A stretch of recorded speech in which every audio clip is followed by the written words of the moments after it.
Welcome, everybody, to another edition of Beat Your Addiction with John Giordano. I'm your co-host, Scott Jones.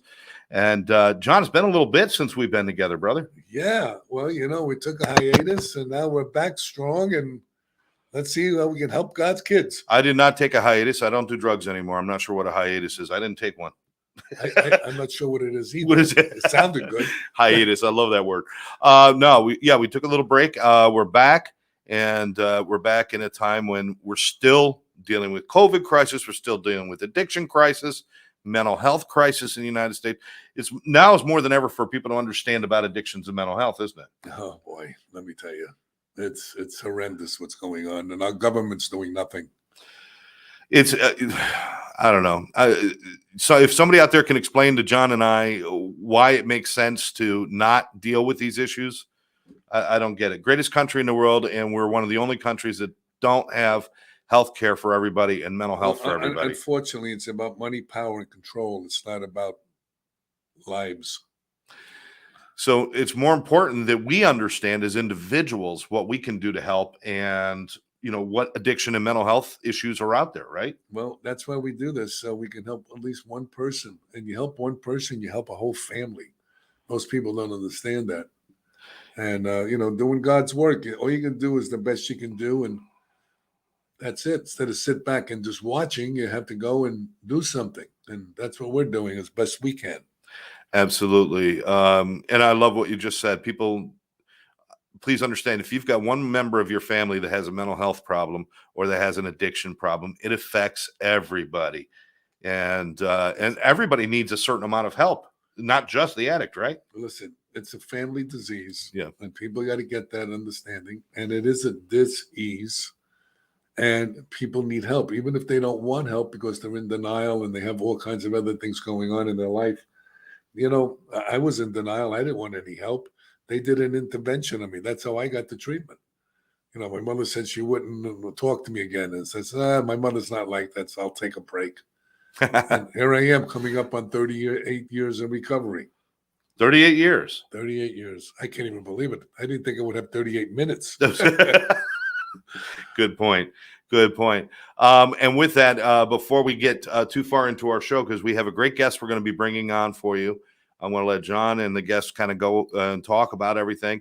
But I want to remind you, if you're watching this, make sure you like this channel, subscribe to the channel, and more importantly, share this with your friends. Without people sharing this, it can only go so far. If you like the message, share it with other people, and that's how we can get things out there. We're not out buying big TV time. We're not out trying to find every corner of the earth. That's up to you guys. If you like the content, please share it. Right, John? Listen, you never know when these words may help a human being and save a life and a family. And if at any point you want to know more about John Giordano, go to johnjgiordano.com. It's right there on the screen, johnjgiordano.com. You can learn about the different books he's written and learn about all the things that he's done in his life. And you'll find out that he backs up what he says on this show with action in his life. And it's very important that people do that. So what do you say, John? Want to bring our guest in? Absolutely. All right. We're going to bring in, and this is a new friend of ours. His name is Ray Hurst. He goes by Papa Ray. And Papa Ray, we're going to bring you right in right now. Ray, how are you? I'm doing amazing. So happy to be here. And by the way, congratulations on 30 plus years of recovery. That's amazing. It's like, you don't even know what's happening. Time goes by and it just flies by. I'm going to be 76 in August. Wow. I'm going 76. Where did that go? How did that happen? Wow. That's amazing. Wow. So Ray, before we get started, if you could just give us a quick little rundown of what you do, because I know you're involved in coaching, and a lot of what you do is revolved around service to others and helping others. So if you could just give us a little bit of a background of what you do before we start talking. Sure. I'm a holistic personal transformation coach. One of our specialties is in restoring and improving marriages. My greatest passion is I never want to leave anybody the same as I found them. I want them to be better because they met me, whether that's a client or whether that's somebody I just meet on the street. So my whole goal in life is just to improve anybody and everybody in any way that I can. I like that. That sounds good, right, John? Hey, listen, you know, all we can do is put our best foot forward, and it's up to them to get well. Not we don't make anybody well or get anybody well. They get themselves well. Yeah. You know, I just want to they be get that made- catalyst and hopefully be that, give them something they didn't have, get encouragement and empowerment and lift them up. Absolutely, people need that today because most people are kind of like hopeless, Yeah. unfortunately. And I wrote this book. I just want a chance to show the book because I wrote it's my life story and all the things that has happened to me in life and how I was homeless. I come from a mafia family. My father was a heroin dealer. My uncle was a hitman. Matter of fact, my uncle killed the caterer at my wedding because he insulted him. I turned out to be just like my family. I said I never would be, and on and on and on and on. So this is the book. It's called The Kid from the South Bronx Who Never Gave Up. Wow. And I like to read a little passage, and then we'll get into what you want to talk about. Here is my roadmap for positive change. There is one thing in the world, one special lesson, one constant that has guided me through the turbulent waters of life. This infinite rule, which most people know but ignore, who simply do not follow their life lessons. That is, no matter what, no matter the circumstances, the obstacles, the people that get in our way, or things that slow us down, follow this one simple rule. Never give up on your dreams, never let go of your passions, and especially never give up on yourself or a God of your understanding. And I always say, people, my name is John Giordano, and I'm a recovering addict who turned $300 into $45 million. Now, how that happened, it was God's will, not mine. Believe me. Wow, that's amazing. So that's what I always like to read, and this is about your story, not my story, but I just wanted to share that with everybody. So this is your show. Go for it. Wow. So we're talking. You guys talking about mental health, and and that all comes down to what I call emotional awareness. So mental health, is stress, and when you break down stress, what is really stress? Stress is what do you believe about what are you thinking about. So if you're not thinking about something, you can't have stress about it. So what are you thinking about, and what do you believe about what you're thinking about? Now, unfortunately, there was another mass shooting in Texas just the other day, or when was that? Just recently. And there's a lot of just really bad things happening. The political scene, the world, everywhere you turn, there's something that's happening that's not good. Now, how do I look at myself in that situation? Now, I can't change the fact that a lot of these events that are happening are horrific. They're very, very wrong and just very devastating. But where I get stressed out and become emotionally unstable, by the way, I suffered through 2 major depressions. So I kind of understand a little bit about it. Is as I look at all these events, how do I look at myself in that event? And how do I look at that event? How does it affect me? Now, the wars in Ukraine and the political turmoil and all the chaos that we're seeing everywhere. You pick one, there's hundreds of them, literally thousands of them. But that doesn't mean I need to inject myself into any of these conflicts. It doesn't mean that I have to put myself into that, especially when it's affecting my mental health. If I'm being stressed out and overwhelmed to the point where I'm deteriorating my life, is it really okay for me to get consumed with that stuff? I don't think it is. I think we need to take control of what we allow to come in to our mind, into our eyes, into our ears. Very, very important. Uh, so again, you can't be stressed out about something that you're not thinking about. So how you look at and how you believe about everything that you're hearing and seeing and how it relates to you is causing your breakdown. Now, if watching the news, listening to the political stuff, if that is causing you emotional stress, you need to stop. You really need to stop doing it because it's like hitting myself in the head with a hammer because it feels so good when I stop. Well, what did I gain from that? I didn't gain anything. It just, I keep running back to this bad news because I'm just hoping something's going to get better. Well, the truth is, it's probably not going to get better, but I need to get better by stopping consuming that stuff. So it's my fear that makes me run back to that narrative. Now, what's really intriguing about this is how I help my clients overcome their anxieties, their trauma, uh, and the things that they dealt with in their past, because literally everything is in our past, is we got to go and look at, so here's a new event that's coming, or we perceive it's coming. We have to say, okay, where is my mind going to come up with what I believe is about to happen in the next moment? So my brain is constantly researching my whole life, every moment of the day, to determine what is about to happen in the next moment. Where is the primary information coming from? The primary information about what you believe is going to happen is coming from the core, which is conception to 10 years old. Now, this is really super fascinating. In the speed of light, in a nanosecond, your brain researches primarily that core of your life to determine what is going to happen. When you perceive what is about to happen in the next moment, it checks in with your emotions. Hey, are we good?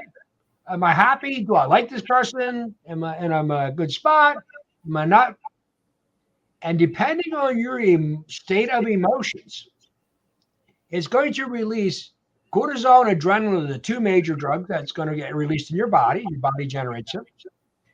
Or serotonin and dopamine. Serotonin and dopamine are your happy drugs and you're happy-go-lucky.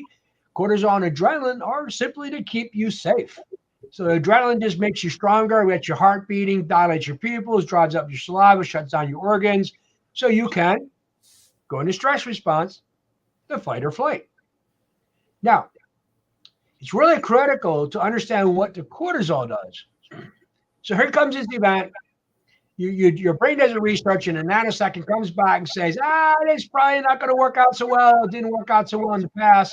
And yeah, we're not in a good mood. Yeah, let's react to stay safe. Cortisol takes your cognitive thinking processing ability, greatly diminishes it to keep you safe. It takes your creativity away. It takes that ability to think reasonably and rationally to the point is I need to be safe. I got to do whatever I have to do to be safe. You ever see anybody really smart, intelligent person do something completely stupid? That's because the cortisol. You'll see a very, very intelligent person do something completely out of whack that makes no sense because the cortisol is designed to take your creativity away so that you can respond in a way to be safe. I'm glad you're talking about neurochemicals. One of the things that's often overlooked is your microbiome or your microbiota. That's the flora in your gut. And dopamine and serotonin is manufactured in your gut. 90% of it goes up the vagus nerve and deposits the rest of it into your brain. Now, all these chemicals and all these emotions, people usually live in the past and they live in the future and they don't deal with the present. And there are no failures in life. People think they have failures. No, failures are only lessons.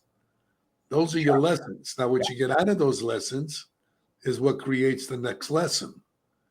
So everything you're saying is right on the money. What people need to realize, like we were talking earlier about relationships. Now, I was married.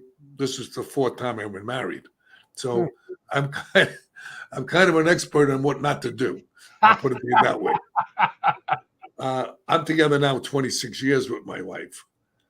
We have a great relationship. And what I learned about relationships is it's not about the other person. It's about me. Yeah. It's how I view the world. And that's what I think we're talking about is our view of the world, because that's what colors the way we look at life. So what I find fascinating is, where did your brain get that information that what is about to happen in the next moment is not a good thing? Well, Especially when you're not in a good state of mind, you're not happy, things are not going well. You're going to go in that stress response much, much quicker. Your well, brain, the bottom line is it's how you look at those events which causes the stress. And quite often people don't realize there's a lot of stress that we go through that we don't realize it. There's such a thing as thermal stress. When you go from cool to heat or vice versa. You can't find your sock in the morning.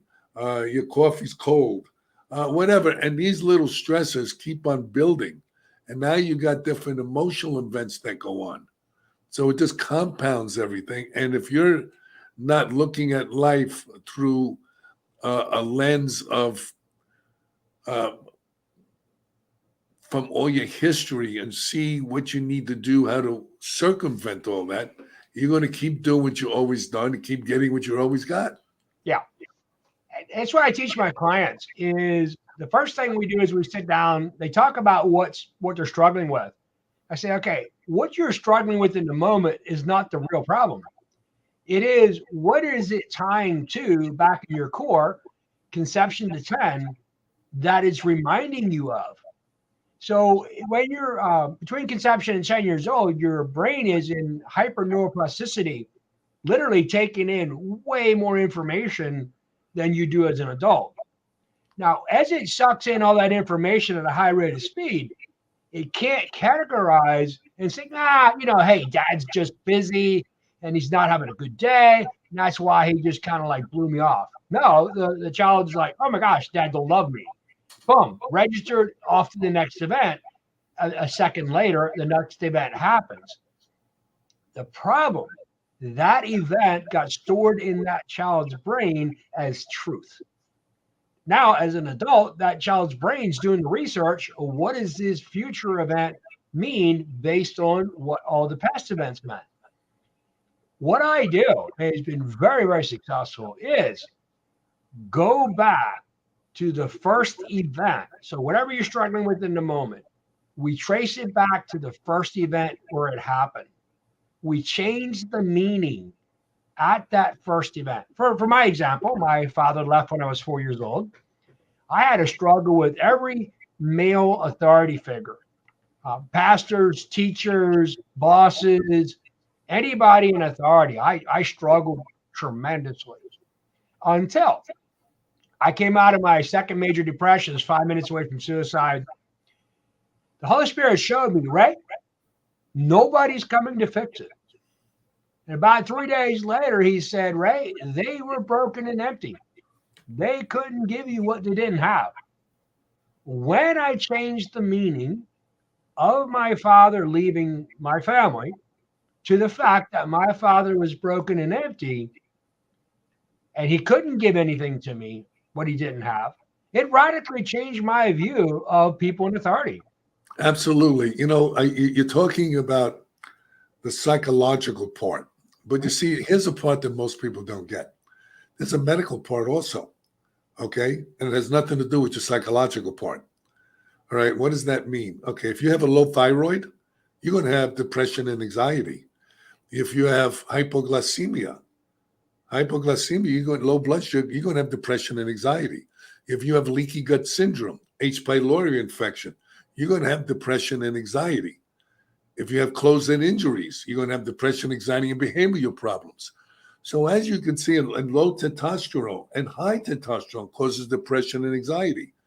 We're not looking at that. If you're not looking at the whole comprehensive approach to helping people, then you're running short, okay? Most of us are trained to just look at the psychological piece, inner child work, trauma work. I'm a traumatologist. I work with people coming back from Iraq, Afghanistan, police officers that have been in shootings. But I learned. I'm saying to myself, there's got to be something more than just the way we view the world.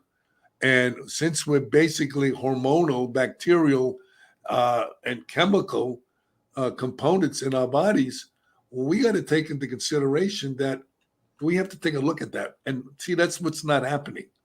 None of us are really taking a look at all these things, because the other thing's the shiny object. Daddy left you when you were 10. So therefore you went through all those things. So that is a component. That is a good piece of it. But what is that trauma causing you? What is that stress causing you medically? You see, we're not looking at that. Most therapists or most treatment centers do not look at these things, just like heavy metals, mercury, lead, antimony, arsenic, causes neurotransmission interruption, mimics bipolar disorder and attention deficit disorder. So that's what I lecture about, and I do it in the wheelhouse of doctors that understand this. Okay. Yeah. So who's going to argue with that if you have a low thyroid, you can't possibly have depression and anxiety? Nobody. So let's give you Prozac. Oh, wait a second. That doesn't work for your thyroid. You see, and all the medications, and I'm not against medication, okay, but all these medications were meant for short-term intervention, not a long-term. Yeah, and that's why they don't work very well, because they're also toxic. So it's very difficult, but they save a lot of lives. But if people don't work with what you're doing, what I'm talking about, and they don't work on the whole problem, okay, they're going to keep relapsing with depression. Sometimes it's not situational. Sometimes it's just biochemical. We're a three-part being. We're body, soul, and spirit, and we need to keep them all three healthy and balanced. Spirituality is the foundation of any kind of recovery, I believe. Not religion, spirituality. Oh yeah. And you know what? Unfortunately, people don't understand spirituality, especially Christians. Do not understand who we are as a spiritual being. They refer to the Bible as being spiritual. No, that's theological. Spiritual is who are you as a spirit being? Well, you have a spirit, you have a soul. Okay. Spirituality, people go, well, what do you mean by spirituality? Just like when you said holistic. Do you know most people don't understand what you said? Okay. Okay. So what does holistic mean? If you look it up in the dictionary, it means holism. Okay. Looking at things comprehensively. And that's where people fall short. They don't understand the terminology. They think it's airy fairyland. Okay. So these are the things that we take for granted when we're speaking, but we don't realize that a lot of people don't even understand what we're talking about. Spirituality is an independent thought. To me, it's learn to be kind instead of right.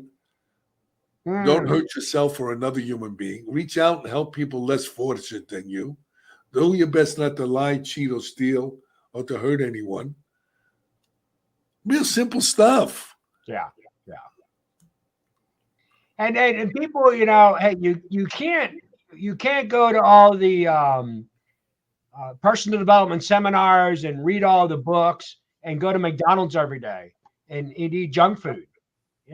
That's detrimental. And if you're not watching what you're taking into your body with all that junk, it don't matter what personal development seminars you're going to and buying all the books and listening to all the podcasts. It's a three-part being. Is you gotta balance all three of them.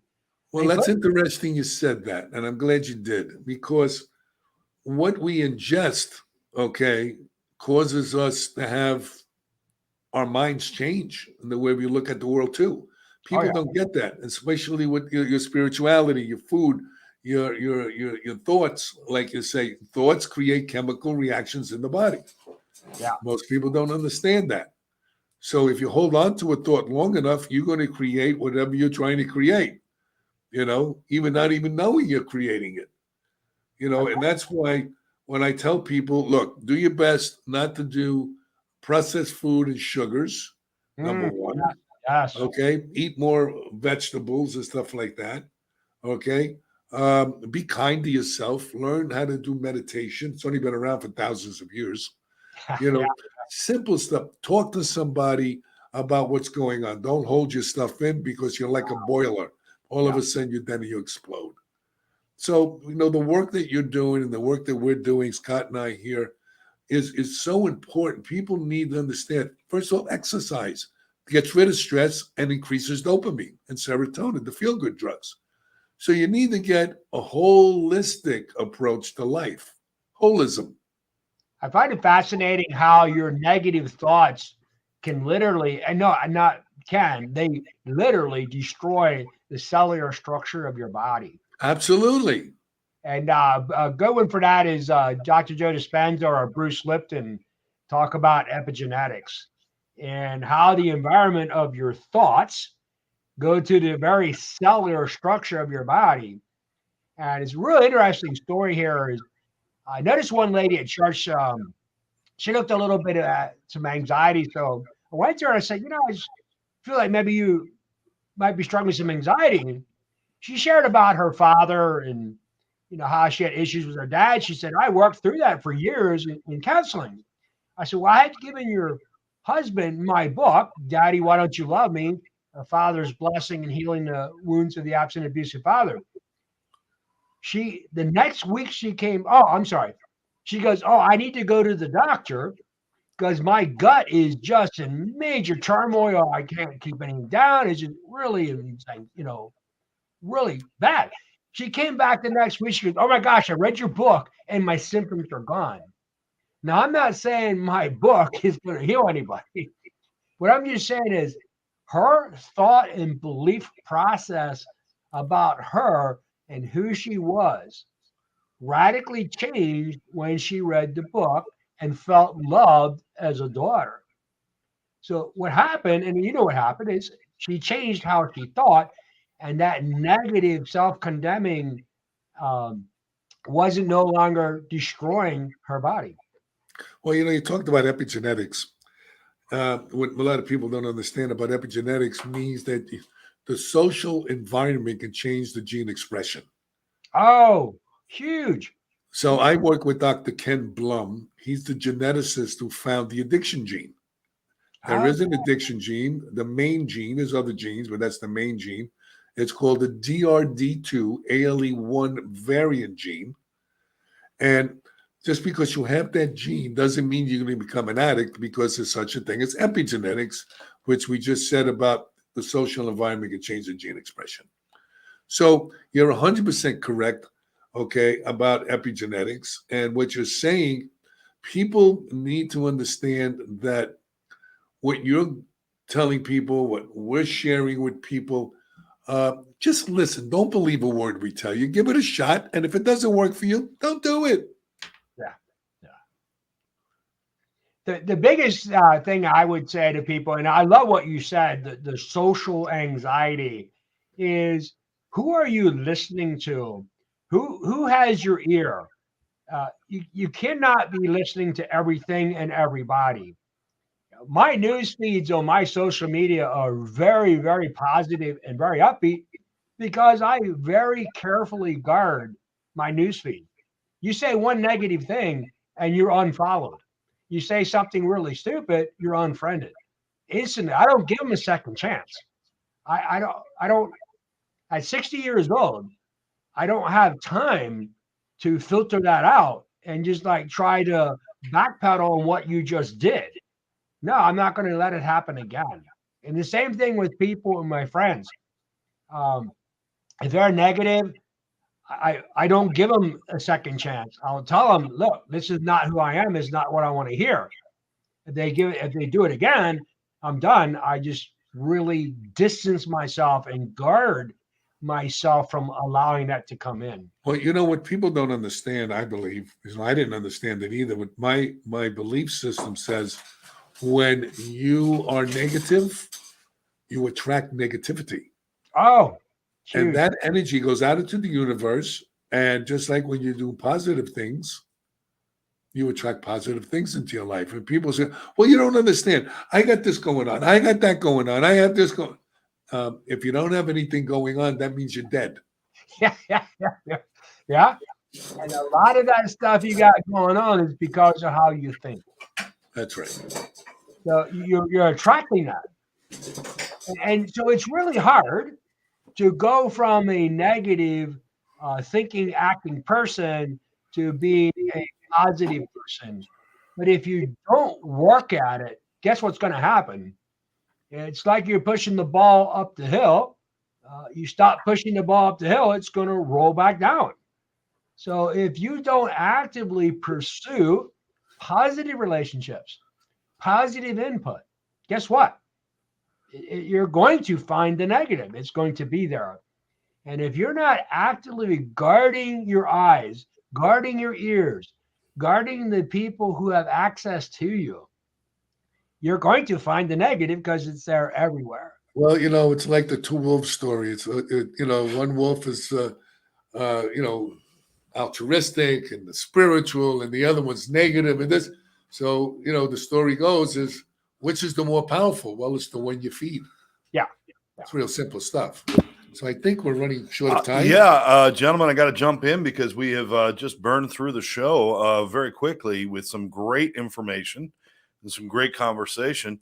Before we wrap up, Ray, first of all, I want to thank you for joining us here on Beat Your Addiction. Right. Keep doing God's work, man. Save God's kids. Yeah. And, where are you located there, Ray? I'm in Ephrata, Pennsylvania, but I do travel internationally. Oh, excellent. Excellent. I spent a lot of time in Philadelphia. So, the other Pennsylvania. Is that Pennsylvania Dutch? Yeah, it's Pennsylvania.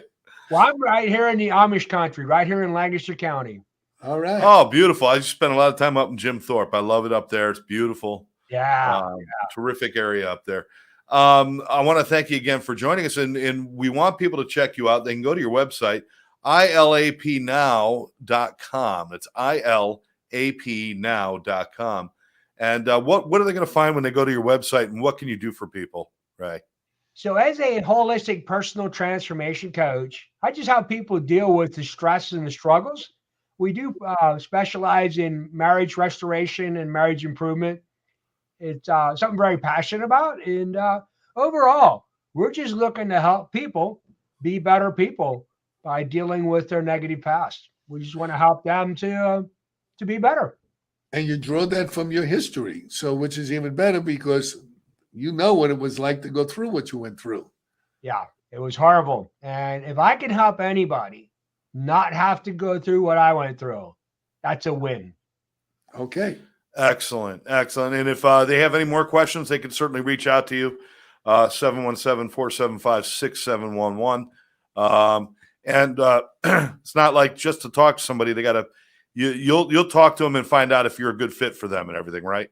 Yeah. We're not, obviously nobody's a good fit for everybody. Not everybody's a good fit for everybody. We are very straightforward. We're not here to be your friend. We're here to be your coach. We want to have the win. We're not here to sit and listen to your story. We're here to help you overcome. You help to rewrite their story. There you go. There you go. I like that. I'm here to help you write a new story. Yes. All righty. Well, Ray, once again, Papa Ray, thank you very much for joining us. Perhaps we'll readdress this one day again soon. But in the meantime, thank you very much. And I hope everybody reaches out and spends some time with you. Awesome. Well, you have a blessed day, Papa. Hey, you too. All right. I'll tell you what, we're going to slide you to the back room for a minute. If you could just hold on, we'll be right back with you off the air for a minute. All right. All right. So we've been talking to Papa Ray Hurst, and you saw the information there. John, great guest. Yeah. Listen, whenever you're helping people, listen, we don't have answers for anybody. People have their own answers, but we do the best we can to share information. And what fits for you, fits for you. What doesn't, just throw it away. That's absolutely right. And if you want some more information about John and everything he does, again, go to johnjgiordano.com. Make sure that you like this podcast and subscribe to the channel. And, of course, share it with your friends. And John, they can pick up a copy of your book as well. Yep, The Kid from the South Bronx Who Never Gave Up. Matter of fact, it may be becoming a movie. We're out there doing that with Captain Sandy from Below Deck. She's my producer. That television show, she's the star of it, and I'll see what happens. All I know is I'm doing my best to show people that to never give up on life. Okay. Who would you, if you had to choose somebody to play you, who would you like? If I had to choose somebody to play me. I knew he was going to say. I knew he was going to say that. The hell with Brad Pitt. John's going to do it. I'll do it myself. Who knows me better than me? There you go. All right. With that, I want to thank everybody for joining us. You've been watching Beat Your Addiction with John Giordano. We'll catch you next time. All right.